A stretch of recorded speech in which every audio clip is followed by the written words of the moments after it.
ಸುದ್ದಿಮನೆಯ ಎಲ್ಲ ವೀಕ್ಷಕರು ನಮಸ್ಕಾರ. ಇವತ್ತು ನಕಲಿ ಕಾರ್ಮಿಕ ಕಾರ್ಡ್ ರದ್ದತಿ ಅಭಿಯಾನ. ಲೇಬರ್ ಕಾರ್ಡ್ ಅಂದರೆ ಕಾರ್ಮಿಕ ಕಾರ್ಡ್ ನಿಮಗೆಲ್ಲ ಗೊತ್ತೇ ಇದೆ. ಸಾಕಷ್ಟು ಜನ ಕಾರ್ಡ್ನ ಪಡ್ಕೊಂಡು ಯೂಸ್ ಮಾಡ್ಕೊತಾ ಇರ್ತಾರೆ. ಮೆಡಿಕಲ್ಗಿರ್ಬೋದು, ಬೇರೆ ಬೇರೆ ಒಂದು ಸೌಲಭ್ಯಗಳನ್ನ ಪಡ್ಕೊತಾ ಇರ್ತಾರೆ ಸರ್ಕಾರದಿಂದ.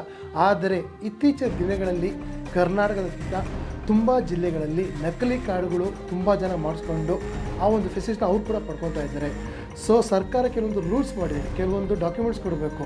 ಆ ಡಾಕ್ಯುಮೆಂಟ್ಸ್ನ ಕೊಟ್ಟು ಫೇಕಾಗಿ ಡಾಕ್ಯುಮೆಂಟ್ಸ್ ಮಾಡಿಕೊಂಡು ನಕಲಿ ಕಾರ್ಡ್ನ ತಗೊಂಡು ಎಷ್ಟೋ ಜನ ಒರಿಜಿನಲ್ ಯಾರಿರ್ತಾರೆ ಅಂದರೆ ಅರ್ಹರು ಯಾರಿರ್ತಾರೆ ಅವ್ರಿಗೆ ಸಿಗಬೇಕಾದಂಥ ಒಂದು ಸೌಲಭ್ಯಗಳನ್ನ ಅನರ್ಹರು ಕೂಡ ತೊಗೊತಾ ಇದ್ದಾರೆ. ಇದನ್ನು ತೆಗೆಯೋದಕ್ಕೆ ಸಂತೋಷ್ ಲಾಡ್ ಅವರು ಒಂದು ಹೊಸ ಅಭಿಯಾನ ಶುರು ಮಾಡಿದ್ದಾರೆ. ಅದೇನೇ ನಕಲಿ ಕಾರ್ಮಿಕ ಕಾರ್ಡ್ ಅಭಿಯಾನ. ಈ ಥರ ಆಗ್ತಿರೋದ್ರಿಂದ ಇಲಾಖೆಯು ಕೂಡ ಒಂದು ಮನವಿ ಮಾಡಿದ್ದಾರೆ. ಅಂದರೆ ಸಂತೋಷ್ ಲಾಡ್ ಕೂಡ ಒಂದು ಮನವಿ ಮಾಡಿದ್ದಾರೆ ಜನರಲ್ಲಿ, ಯಾರ್ಯಾರ ಹತ್ರ ನಕಲಿ ಕಾರ್ಡ್ ತೊಗೊಂಡು ಸರ್ಕಾರ ಸೌಲಭ್ಯಗಳನ್ನ ಏನು ಯೂಸ್ ಮಾಡ್ಕೊತಾ ಇದ್ದಾರೆ ಅದನ್ನು ನಾವು ಯಾವುದೇ ಒಂದು ಆ್ಯಕ್ಷನ್ ತೊಗೊಳ್ಳೋ ಮೇಲೆ ಆದಷ್ಟು ಬೇಗ ನೀವೇ ಅದನ್ನು ವಾಪಸ್ ಕೊಡಿ ಅಂತ ಒಂದು ರಿಕ್ವೆಸ್ಟ್ ಮಾಡ್ಬೋದು. ಎರಡೂ ಒಂದು ತುಂಬ ಇಂಪಾರ್ಟೆಂಟ್ ವಿಷಯಗಳು.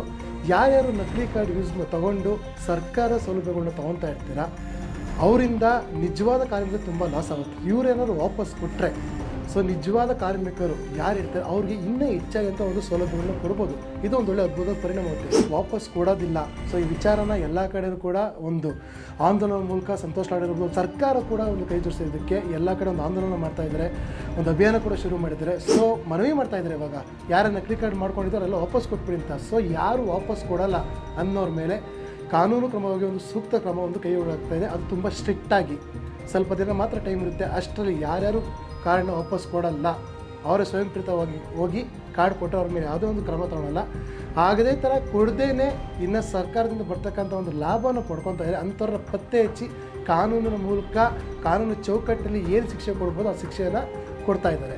ಈ ಕಾರ್ಮಿಕ ಕಾರ್ಡ್ ಬಗ್ಗೆ ಮಾತಾಡಬೇಕು ಒಂದು ಅಂಕಿಅಂಶ ನೆನಪಾಗುತ್ತೆ ನಮಗೆ. ಸರಿಸುಮಾರು 2016ರಲ್ಲಿ 12 ಲಕ್ಷ ಜನ ಕಾರ್ಮಿಕ ಕಾರ್ಡನ್ನು ಮಾಡಿಸ್ಕೊಂಡಿರ್ತಾರೆ. ಆದರೆ ಇತ್ತೀಚೆಗೆ ಲೆಕ್ಕ ಹಾಕಿದ್ರೆ ನಮಗೆ ಗೊತ್ತಾಗಿದ್ದು 53 ಲಕ್ಷ ಜನ ಈ ಒಂದು ಕಾರ್ಡ್ನ ಮಾಡಿಸ್ಕೊಂಡಿದ್ದಾರೆ.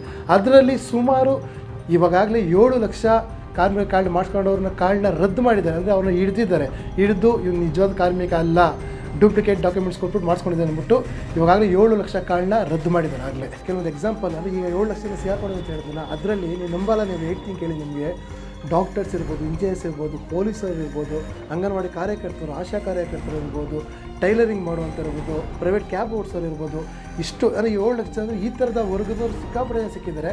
ಆ 7 ಲಕ್ಷ ಎಲ್ಲರೂ ಹಿಡಿದು ಅವ್ರ ಹತ್ರ ಕಾರ್ಡ್ನ ವಾಪಸ್ ತಂದಿದ್ದೀವಿ. ನಿಜವಾದ ಕಾರ್ಮಿಕರಿಗೆ ಮೋಸ ಆಗೋದು ಬೇಡ. ಎಕ್ಸಾಂಪಲ್ ಈಗ ತುಂಬ ಜನ ಆಗಿಬಿಡ್ತಾರೆ ನಕಲಿ ಕಾರ್ಡ್ ಇರೋವಂಥವ್ರು. ಒರಿಜಿನಲ್ ಇರೋರಿಗೆ ಸರ್ಕಾರ ಸಾಕಷ್ಟು ಸೌಲಭ್ಯಗಳು ಬರ್ತಾ ಇರುತ್ತೆ.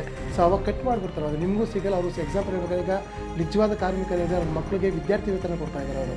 ಇದೇ ಥರ ಡೂಪ್ಲಿಕೇಟ್ ಕಾರ್ಡ್ ಜಾಸ್ತಿ ಮಾಡ್ಕೊಂಡು ಹೋಗ್ತಾ ಇದ್ದರೆ ಬರೋವಂಥ ವೇತನ ಕೂಡ ಬಡವ್ರ ಮಕ್ಕಳು ಕೂಲಿ ಕೆಲಸ ಮಾಡ್ತಿರ್ತಾರೆ, ಗಾರೆ ಕೆಲಸ ಮಾಡ್ತಾರೆ, ಅಂಥವ್ರ ಮಕ್ಕಳು ಓದೋದೇ ಇಲ್ಲ. ಅಂಥವ್ರು ಯೂಸ್ ಆಗಲಿ ಅಂತಲೇ ಕಾರ್ಡ್ಗಳು ಮಾಡಿಸಿ ಅವ್ರ ಮಕ್ಕಳಿಗೆ ಓದಲಿ ಅಂತ ವಿದ್ಯಾರ್ಥಿ ವೇತನ ಕೊಡೋದು. ಈ ಥರ ನಿಮಗೂ ಡೂಪ್ಲಿಕೇಟ್ ಜಾಸ್ತಿ ಮಾಡ್ಕೊಂಡು ಹೋಗ್ತಾ ಇದೆ. ಅಂಥ ಮಕ್ಕಳು ಕೂಡ ಓದೋಕ್ಕಾಗಲ್ಲ. Thank you so much. ಇನ್ನು ಅದ್ರ ಬಗ್ಗೆ ನೆಕ್ಸ್ಟ್ ಇನ್ನೊಂದು ಎಪಿಸೋಡ್ ಬರ್ತಾ ಇದೆ. ಅದು ಕಾರ್ಡ್ ಇರೋದ್ರಿಂದ ಏನೇನು ಯೂಸ್ ಆಗುತ್ತೆ, ಈಗಾಗಲೇ ಎಷ್ಟು ಜನಕ್ಕೆ ಯೂಸ್ ಆಗಿದೆ ಅದು ಮುಂದಿನ ಸಂಚಿಕೆ ಹೇಳ್ತೀನಿ. Thank you so much.